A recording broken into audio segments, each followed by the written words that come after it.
पिछले भाग में आपने देखा कि कैसे कृतिका बीरेंद्र राठौड़ को उसकी पिछली जिंदगी के बारे में बता रही थी। दूसरी तरफ बीरेंद्र राठौड़ के चेहरे पे शर्मिंदगी साफ नजर आ रही थी। कृतिका के शब्द रुक ही नहीं रहे थे। मैं जब 14 साल की थी तब मेरे डैड मुझे छोड़ के किसी और के डैड बन गए।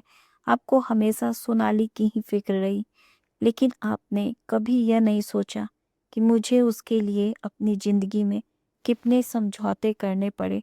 सोनाली को फिल्म इंडस्ट्री में भेजने के लिए आपने इस बात की भी परवाह नहीं की कि मैं फैशन डिज़ाइनर बनना चाहती थी, उसकी असिस्टेंट नहीं।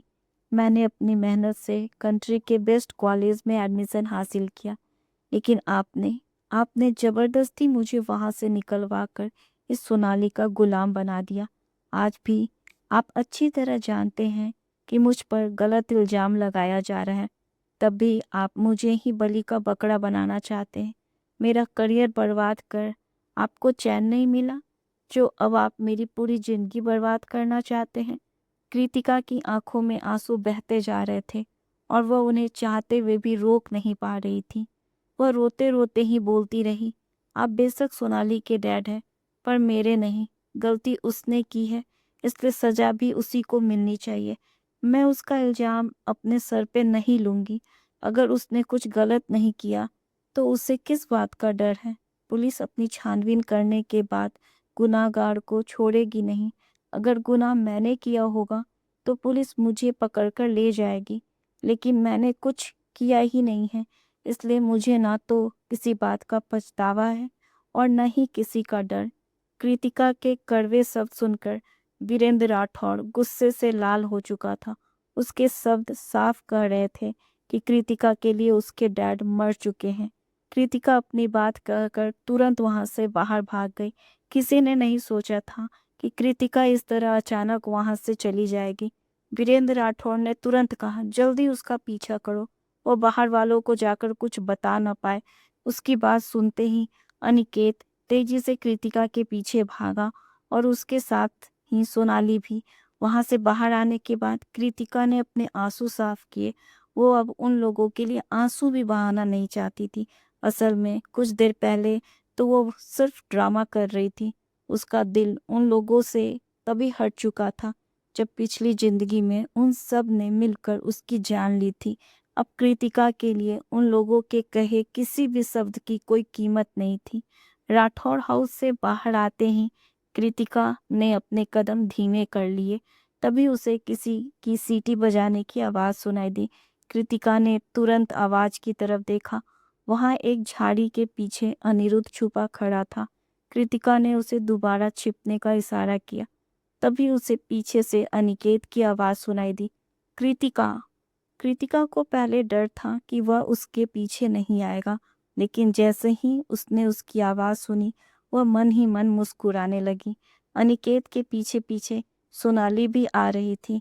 कृतिका ने ऐसे ही ड्रामा किया जैसे वो वहां से भाग जाना चाहती थी, लेकिन कुछ कदम बढ़ते ही अनिकेत ने उसे पकड़कर रोक लिया और बोला, कृतिका, अंदर चलकर बात करते हैं। अब बात करने के लिए बचा ही क्या है? तुम लोग सोनाली के गुनाह का इल्जाम मुझ पर डालना चाहते हो? कृतिका ने जोर से कहा। तभी सोनाली बड़े प्यार से बोली, दीदी, इतनी जोर से मत बोलो। जैसे तुम समझ रही हो वैसा बिल्कुल नहीं है। हाँ कृतिका, चलो अंदर चलकर बात करते हैं। अनिकेत ने उसे मनाने की कोशिश करते हुए कृतिका का हाथ पकड़ लिया। कृतिका तुरंत एक कदम पीछे हो गई और अपना हाथ हटा लिया। कृतिका फिर एक बार जोर से बोली, मैं वापस नहीं जाऊंगी। वो मेरा घर नहीं है, वो तो सोनाली का घर है। घर की असली बेटी मैं हूँ, लेकिन मुझे सौतेली बेटी के साथ हर रोज खुद को साबित करने के लिए जंग लड़नी पड़ती है। मैं इस घर को छोड़ने के लिए मजबूर हूँ। अगर मैं यह बात किसी को बताऊंगी तो कोई इस पर विश्वास नहीं करेगा। इस लड़की ने ना सिर्फ मुझे बल्कि मेरी माँ को भी जबरदस्ती घर से बाहर निकलवा दिया। इसकी माँ ने मेरे मॉम डैड की शादी को बर्बाद कर दिया और खुद इसने मेरे बॉयफ्रेंड को मुझसे छीन लिया। लगता है इन दोनों माँ बेटियों का यह खानदानी पेशा है, कुछ सेकंड पहले सोनाली के चेहरे पर कृतिका के लिए आए प्यार भरे एक्सप्रेशन उसकी कड़वी लेकिन सच बातों को सुनकर तुरंत बदल गए। सोनाली को कृतिका की इसी बात से सबसे ज्यादा नफरत थी जब वो उसे सौतेली कहकर पुकारती थी।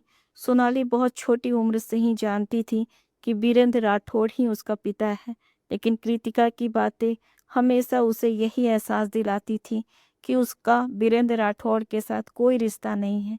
सोनाली दुनिया को सिर्फ यही बताना चाहती थी कि वह भी वीरेंद्र राठौड़ का ही खून है, वह भी उसकी सगी बेटी है। लेकिन कृतिका की बात उसके दिल पर तलवार की तरह चलती थी। कृतिका इस सच्चाई से अच्छी तरह वाकिफ थी कि सोनाली उसे सौतेली कहने से जरूर गुस्से में आ जाएगी। तभी अनिकेत गुस्से से बोला, कृतिका, इस तरह बात करने की जरूरत नहीं है। सोनाली ने कुछ गलत नहीं किया है। हम दोनों एक दूसरे के लिए सही मैच नहीं थे। तुम कुछ भी कहो, लेकिन मैं जानती हूँ मैं तुमसे लाख गुना अच्छी हूँ।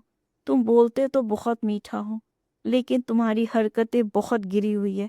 फिर वो सोनाली को देखकर मुस्कुराते हुए बोली, शायद तुम्हें पता नहीं होगा, लेकिन जब अनिकेत और मैं साथ में थे तो वह कहता था कि तुम्हें अपनी सही जगह मालूम नहीं है। सौतेली होते हुए भी तुम लगातार मेरी जगह लेने की कोशिश करती हो। मुझे पूरा विश्वास है कि अब तुम्हारे साथ आने के बाद यह जरूर मेरे बारे में ऐसे ही कुछ बुरा बोलता होगा। उसकी बातें सुनकर अनिकेत गुस्से से बोला, बकवास करना बंद करो। फिर तुरंत सोनाली को समझाते हुए बोला, सोना, इसकी बकवास सुनने की कोई जरूरत नहीं है। लेकिन कृतिका ने तो जैसे ठान लिया था कि आज वो चुप नहीं रहेगी। वो फिर बोली, पिछले साल वैलेंटाइन डे पे तुमने कहा था कि काम में बिजी होने की वजह से तुम मेरे साथ टाइम स्पेंड नहीं कर सकते, लेकिन सच तो ये था कि तुम उस वक्त सोनाली के साथ थे।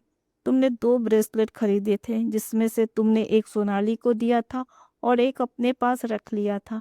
मैं जानती हूँ कि तुम दोनों का नाम भी उस ब्रेसलेट के पिछले साइड पे लिखा था। जानते हो मुझे इस बारे में कैसे पता पता चला? मैंने उस ब्रेसलेट को खुद देखा है। सोनाली बहुत बार उसे पब्लिक में पहन चुकी है।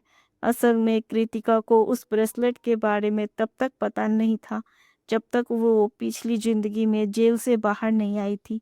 वापस आने पे सोनाली ने खुद उसे जलाने के लिए अनिकेत का दिया हुआ ब्रेसलेट उसे दिखाया था। कृतिका उनका मजाक उड़ाते हुए बोली, मुझे समझ नहीं आता कि तुम दोनों दुनिया के सामने अपना रिलेशन लाना भी नहीं चाहते हो और ऐसे सबूत भी छोड़ देते हो जिससे तुम लोगों को तुम्हारे रिश्ते पे शक हो।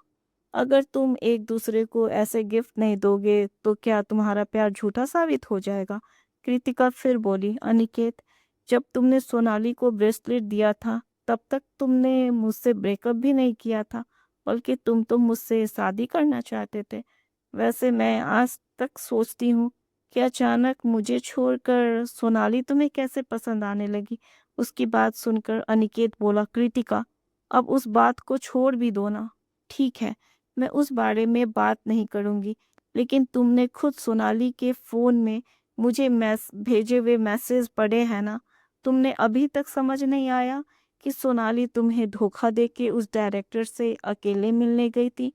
वो सिर्फ तुम्हें बेवकूफ बनाने के लिए मेरे ऊपर इल्जाम डाल रही है। मैं तो उसके साथ गई ही नहीं थी।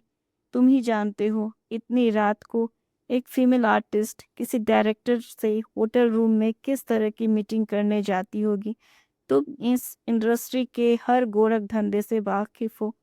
यहाँ रोल देने के नाम पर लड़कियों से क्या कुछ नहीं करवाया जाता है, यह तो तुम्हें अच्छी तरह पता है। अनिकेत, तुम्हें धोखा दिया गया है, वो भी सिर्फ एक रोल पाने के लिए। अपनी बात खत्म करके कृतिका ने अनिकेत के चेहरे की तरफ दोबारा देखा भी नहीं और तुरंत वहां से चली गई।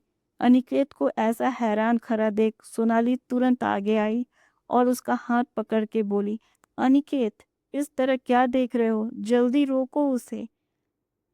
इस कहानी के नेक्स्ट भाग को सुनने के लिए इसका नेक्स्ट भाग देखें। धन्यवाद।